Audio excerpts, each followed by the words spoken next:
Ali, I think that there is not one day in the news where we don't hear about security hazards. You were talking about it.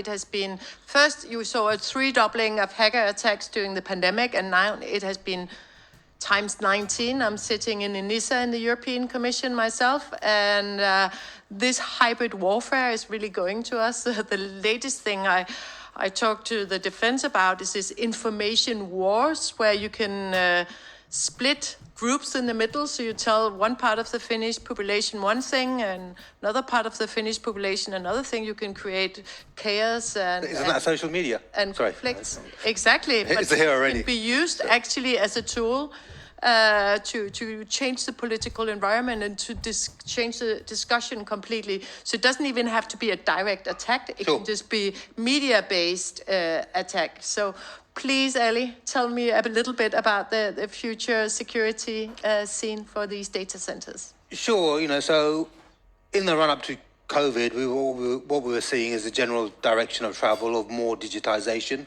in both mature markets and emerging markets, where more and more of the day-to-day interactions that society relies on are digitized and are supported by data centers and digital infrastructure. Those digital infrastructures are now regarded by many governments as national critical infrastructure, same as telcos, same as financial services, same as government services, same as logistics, air travel, etc. So as a national critical infrastructure, organizations and certainly governments are aware that they need to harden the security posture of that infrastructure, the same way that they've spent decades and billions on other critical infrastructure that are running the economies of their domestic markets. What's changed, however, over the last 10 years is for national critical infrastructure and particularly data centers, what we're seeing is more and more automation, more and more remote monitoring, more and more remote management.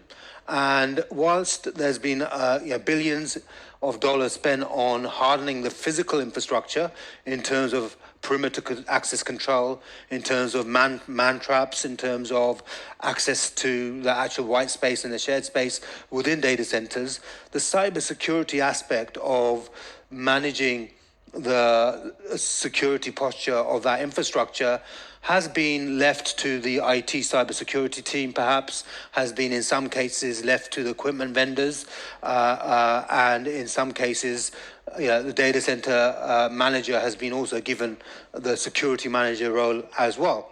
So that's all good. However, that does actually expose the sector and particularly data centers to some security threats. And what we're seeing in particular is an emergent area of OT, so operational technology, which is deployed within the infrastructure itself, which is notionally air-gapped from public networks, but third parties can still access that infrastructure via a public or private internet.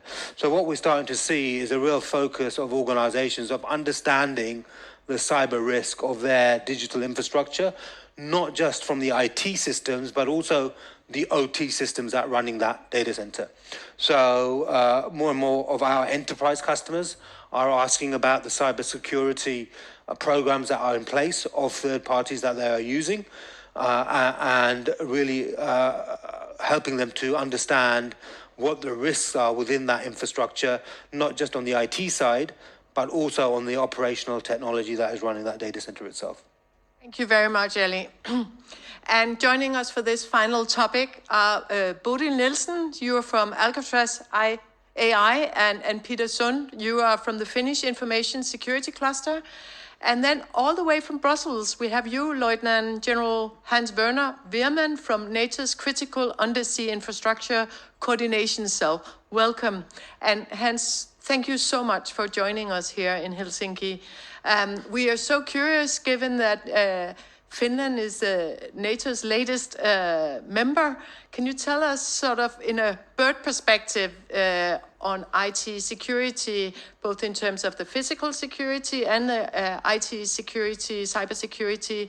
What is the role of NATO in safeguarding both the private sector and governments around the world? Well, Lisotte, thank you much, and good morning, everybody. I feel very much at home. I heard so many acronyms and abbreviations.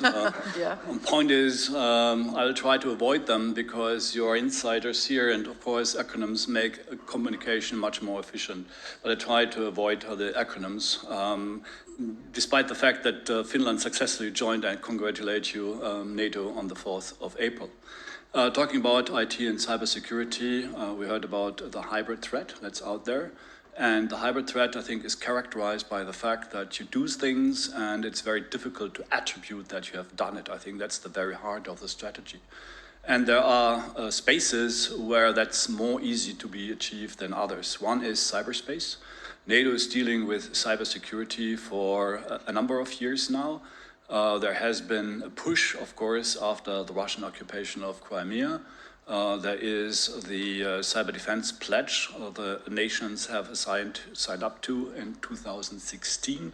So they committed to make cybersecurity from a government perspective a kind of government priority. And I think you have all recognized that by more and more regulations coming out, which regulate your market and how do you have to provide redundancy and resilience. I'm currently the head of the coordination cell, as you have said, on the protection of critical undersea infrastructure. And I think data centers are a very good example. Data centers are by definition separated from the customers, physically separated. At the same time, they need to be connected by data cables, whatever connection. And if you look at global exchange of data, and the data amount of data is growing exponentially as we speak, you need more and more undersea cables. 95, 97, I'm agnostic about the exact numbers of data volume go through data cables globally. So if cables are damaged, that has a significant impact on your industry. So we are looking at an actor that might be out there that deliberately maps your or our critical undersea infrastructure and has plans to destroy it in times of crisis, not as we speak, I would say. However you characterize it, are we in peace? I think it's more complex. No, but there's a deliberate actor out there, and NATO has a role to play to protect Hans, nations. you're going to delve into that in our next show at 1:30 this afternoon, so I hope you'll be back for that, because at least I think it's both scary and very exciting.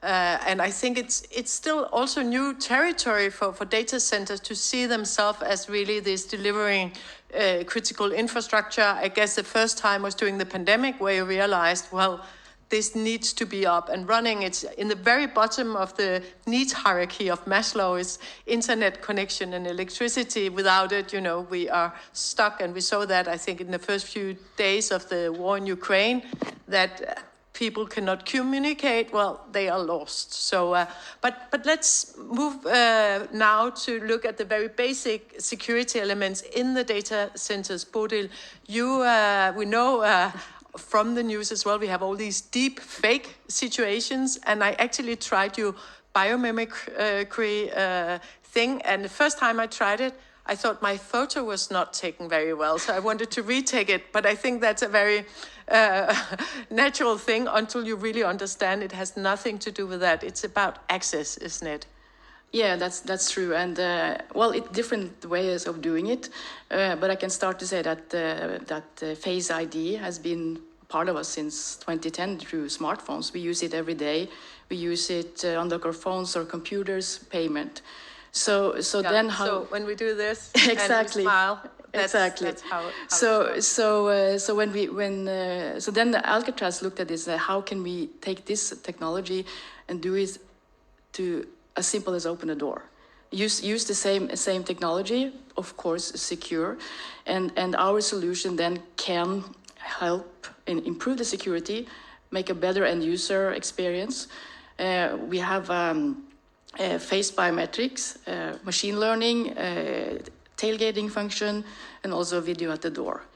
And here is also how our solution then connect with cyber. We do 2-factor or 3-factor to secure a zero trust environment. So you can't just kidnap staff and put them in front of the camera. Well, they have to do a little effort to do that. Okay. But I don't think that's how we will do it. And it's actually, when you mention, it's a report, I think, from IBM from 2022, that said that actually breaches come from lost or stolen credentials. Like people lose their cards, or give away the cards, PIN codes, and that can then lead to a bigger breach again, and that can cost up to millions of euros if you do that. And basically, if you then put a lawyer on using your face as a credential, you also improve the security. And I mentioned also the tailgating function. The ROC, as we call it, our device has a tailgating function that gives real-time alerts. So if, I don't know how familiar you are with the terms, but when an unauthorized person follows an authorized person into a secure space, then you will give a real-time alert. And then you can get the notification right away. And you can get then the analytics look in the platform, see who it was, when it was, and then you can do some safety awareness training, or you can create these reports, talk about the security in the business. So this will also help to get a better security experience, but also the most important thing, improve the security. And I will also put in one punchline here, thinking about using your face instead of using cards, since we talked about sustainability. Get rid of cards, using face and PIN code if you need more than 1 factor, and to the same speed of a single factor. Then you can also help doing the environment a little bit better. Is there any specific place in the world which is further ahead with these technologies with payment? I think in China, you just smile to the camera and then you're paid, right? Yeah, it's coming more and more, and it's like, and I also know in Spain they use face at the ATMs. And we have it in the airport now. Yeah, we are used to use it, e-gates, airports, passport. And you stop with the security access. It's not like pattern recognition, noticing whether people are depressed or stressed or... No, like I said, they have a machine learning function. So if you change over time, you don't need to do anything. They just recognize you. But I will also highlight how we actually do this.